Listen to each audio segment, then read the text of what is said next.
आज से 6 करोड़ 50 लाख साल पहले एक बड़ा एस्टेरॉइड पृथ्वी से टकराया। धूल के बादल ने सूरज को ढक लिया, तापमान गिर गया। पृथ्वी पर रहने वाला 25 किलो से ज्यादा वजन का हर जीव खत्म हो गया। डायनासोर का काल खत्म हो गया। डायनासोर का अंत एक नई प्रजाति के लिए सुनहरा अवसर लेकर आया। यह प्रजाति थी मैमल्स की, यानी स्तनधारी जीव। इन्होंने खुद को इस महाविनाश से बचा लिया था। अत्यंत गर्मी से बचने के लिए यह जमीन पर रहने लगे थे और जिंदा रहने के लिए इन्होंने सब कुछ खाना शुरू कर दिया। इतने बड़े महाशैल्य के गुजर जाने के बाद धरती फिर से सामान्य हो गई थी। फिर से नए पेड़ पौधे उगने लगे। धरती पर जो 5% जीव बच गए थे, उनमें एडेप्टिव रेडिएशन की प्रक्रिया से बहुत सारी नई प्रजातियां जन्म लेने लगी। इयोसिन ईपोच में 5.5 करोड़ साल पहले बंदर जैसी प्रजातियां आईं। इनकी आंखें सिर में आगे की तरफ थीं। इसी काल में प्राइमेट्स के सिर के अंदर एक महत्वपूर्ण इवोल्यूशन हुआ। इनकी स्पाइनल कॉर्ड को मस्तिष्क से जोड़ने वाला छेद, जिसे फोरामेन मैग्नम कहते हैं, वह आजकल के पिछले हिस्से के वैसे सेंटर की तरफ शिफ्ट होने लगा। यानी कि अब जो प्रजाति आई वह सीधे खड़े होकर चलने में सक्षम थी। आज से 407 करोड़ साल पहले धरती के वातावरण में लगातार बदलाव होने शुरू हो गए। धरती की टेक्टोनिक प्लेट्स में हलचल हुई, जो धरती के 2 बड़े महाद्वीपों को एक दूसरे के पास ले गई।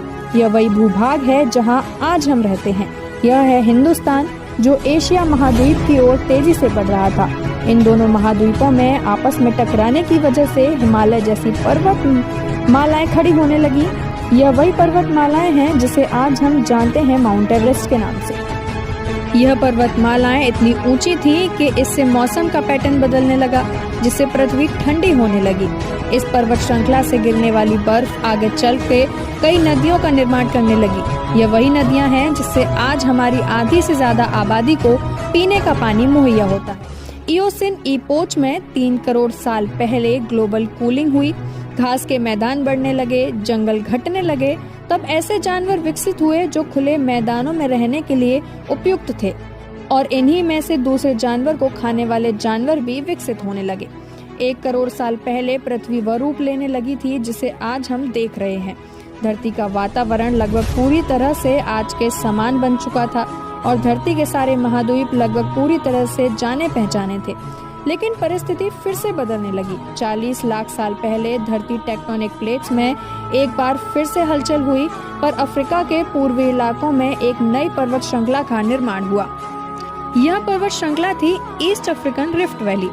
इस पर्वत श्रृंखला के उधर जाने से यहाँ के हरे भरे जंगलों में आने वाली मौसमी हवा का मानसून पूरी तरह रुक गया और इस वजह से यहाँ के जंगलों में बारिश आनी बंद हो गई।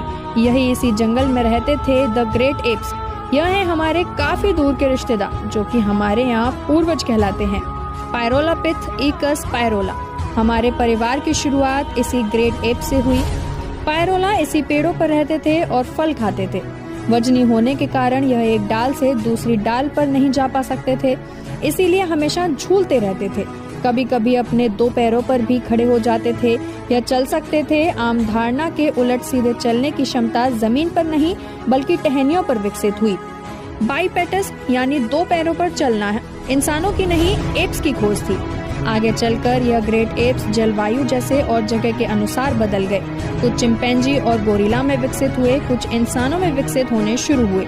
वह पूरे अफ्रीका में फैले हुए थे। बारिश के बंद हो जाने से यहाँ के जंगल सूख गए, जिसका सबसे ज्यादा असर इन एप्स पर पड़ा। जंगल सूख जाने से इन एप्स के लिए खाने की समस्या उत्पन्न हो गई और इसीलिए अब यह पेड़ों से उतरकर खाने की तलाश में जमीन पर अपने कदम रखने लगे। यह है एडिपिथेकस रेमिडस। यह है हमारे पूर्वज जिन्होंने जमीन पर मानव इतिहास का पहला कदम रखा और आज इन्हीं के कारण हमने चांद पर अपना पहला कदम रखा। इनका दिमाग एक संतरे जितना बड़ा था और लंबाई करीब 4 फीट तक थी। यह हमारे वंश के सबसे पहले सीधे चलने वाले जीव थे। कई हजार सालों के विकास के बाद यह 2 पैरों पर चलने लगे। इससे ऊर्जा कम खर्च होती थी और यह चलते चलते भी खा सकते थे। 2 पैरों पर चलने से अब यह सीधे खड़े होकर दूर दूर नजर रख सकते थे। समय के साथ साथ विकास की प्रक्रिया चलती रही और हमारे पूर्वज धीरे धीरे विकसित होने लगे। 23 लाख साल पहले हमारे पूर्वजों का दिमाग काफी बड़ा हो गया था। यह थे होमो हैबिलिस। उन्होंने पहली बार पत्थर को हथियार की तरह इस्तेमाल करना शुरू किया। जैसे ही इस मामूली से पत्थर पर धारदार किनारा बना, हमारे पूर्वज के पास एक हथौड़ा आ गया। हमें काटने का हथियार मिल गया, जिससे वह हजारों ऐसे काम कर सकते थे जिसे पहले भी नहीं कर सकते थे। पत्थर ने अंगूठे और हथेलियों की मजबूती दी, जिससे हम और कुशल तरीके से इनका इस्तेमाल करने में सक्षम हो गए। समय बीतने के साथ ही हमारे पूर्वज अब समूह में जानवरों का शिकार करने लगे थे। यह थे होमो इरेक्टस। यह अन्य जानवरों से ज्यादा होशियार थे। इन्होंने ही सबसे पहले आग का इस्तेमाल करना सीखा। आग की खोज हमारे पूर्वजों की सबसे बड़ी खोज थी।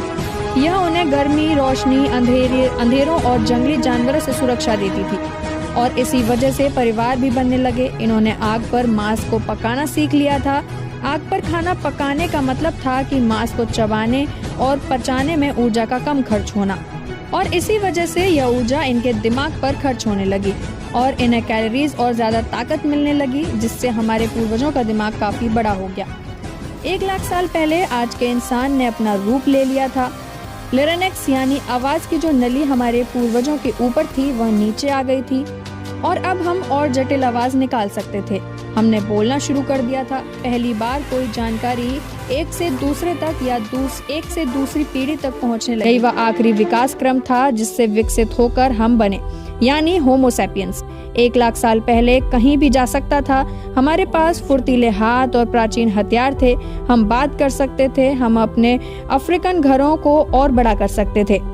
महाद्वीप यानी कॉन्टिनेंट, जिससे अफ्रीका और एशिया जुड़ गए, उससे बनी एक बहुत बड़ी जमीन जिसका नाम था एफ्रो यूरेशिया। इंसानों के दूर दूर जाने से बहुत बड़ा बदलाव आया। अब हम एक महाद्वीप से दूसरे महाद्वीप में रहने लगे। इसकी वजह से हम उन चीजों से बचे हुए थे जिसकी वजह से वानरों के मुकाबले दूसरे स्तनधारी हमेशा के लिए खत्म हो गए। करीब 50,000 साल पहले आइस एज शुरू हो गया और नॉर्थ पोल से आगे बढ़ने लगा।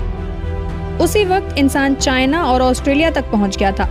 30,000 साल पहले इंसान पहली बार यूरोप पहुंच गए जब बर्फ अपनी चरम पर थी। तब इंसान अपनी खोज में नॉर्थ ईस्ट साइबेरिया के ठंडे इलाके में पहुंच गया। आइस एज के इतने कठिन दौर में भी इंसान हर उस हुनर का विकास कर रहा था जिससे वह अच्छे मायनों में इंसान बन सके। हमने खुद को उस माहौल में ढाल लिया। हम ज्यादा समझदार हो गए। उसके बाद हमने पूरी दुनिया में अपनी बस्तियां बसाना, समुद्र के किनारे से पहाड़ की चोटियों तक, हरे भरे मैदानों से लेकर पथरीले इलाकों तक हर जगह इंसान थे। हमारा हुलिया तो अच्छा, बाल और आँखों का आकार जलवायु और जगह के हिसाब से बदल गया। हमने अपनी आवश्यकता के अनुसार खेती शुरू की, जानवरों को पालना शुरू किया। हमने कस्बों और शहरों का निर्माण शुरू किया। उसके बाद हमारी सभ्यता और संस्कृति का जन्म हुआ। फिर हमने विज्ञान और गणित का इस्तेमाल शुरू किया जिससे हमें भविष्य में जाने के लिए ऊर्जा और तकनीक मिली। यह है हमारा समय। अब हम पूरी तरह विकसित हैं। हमारे जैसा इस धरती पर कोई जीव नहीं। आज हम जानते हैं कि हम कौन हैं, कहां से आए हैं, लेकिन यह तो शुरुआत है। अभी हमारा सफर खत्म नहीं हुआ। हमें अभी और आगे बढ़ना है, आने वाली चुनौतियों का सामना करना है और खुद को और विकसित करना है।